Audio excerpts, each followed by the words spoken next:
आपण आता धाराशिव शहरातील स्ट्रॉंग रूमच्या बाहेर आहोत। आपण जर पाहिलं तर या ठिकाणी मोठा पोलीस बंदोबस्त असलेला आपल्याला पाहायला मिळतोय। राज्य राखीव पोलीस दलाचे पोलीस, शस्त्रधारी पोलीस आपल्याला समोर पाहायला मिळतात।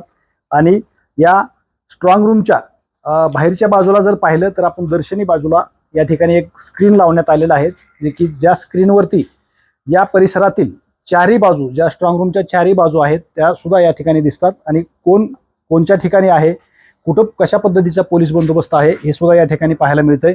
या ठिकाणी राज्य राखीव पोलीस दल असेल किंवा स्थानिक पोलीस दल असेल, यांचा दोन्ही मिळून पोलिसांचा या ठिकाणी बंदोबस्त जे आहे ती लावलेला आहे। सीसीटीव्हीची निगराणी आहे। महत्त्वाचा विषय म्हणजे काल याच स्ट्रॉंग रूमच्या भोवती काल आवाज येत असल्याने, म्हणजेच चाचपणी सुरू होती मशीनची, जी येणाऱ्या न्यायालयीन प्रक्रियेमध्ये अडकलेल्या जी प्रभागामधल्या निवडणुका आहेत त्याची चाचपणी सुरू होती। त्यामुळं दोन्ही शिवसेनेच्या वतीनं कार्यकर्ते या ठिकाणी जमा झाले होते आणि काही थोडाफार त्यांनी गोंधळ केला होता की त्यांना शंका होती की या ठिकाणी नेमका आवाज कशाचा येतोय। मात्र त्यांनी निवडणूक निर्णायक अधिकारी जे आहेत जिल्ह्याचे, त्यांच्याकडून परवानगी घेतली आणि आज संध्याकाळपासून या ठिकाणी दोन्ही शिवसेना, उद्धव बाळासाहेब ठाकरे शिवसेना, शिंदे शिवसेनेचे कार्यकर्ते जे आहेत या ठिकाणी पहारा देणार असल्याची माहिती जी आहे ती आपल्याला मिळते। तोपर्यंत मात्र जी काल प्रकार घडला त्याच्यानंतर या ठिकाणी जे बंदोबस्त जे आहे ती जास्त अलर्ट करण्यात आलेला आहे।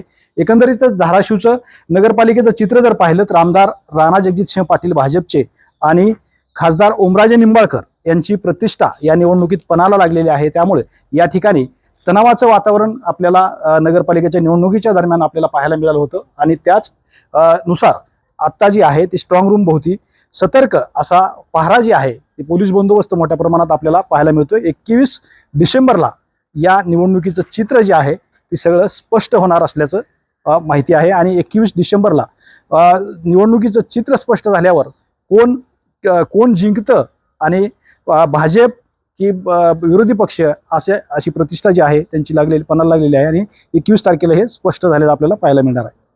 श्रीराम क्षीरसागर, TV9 मराठी, धाराशिव।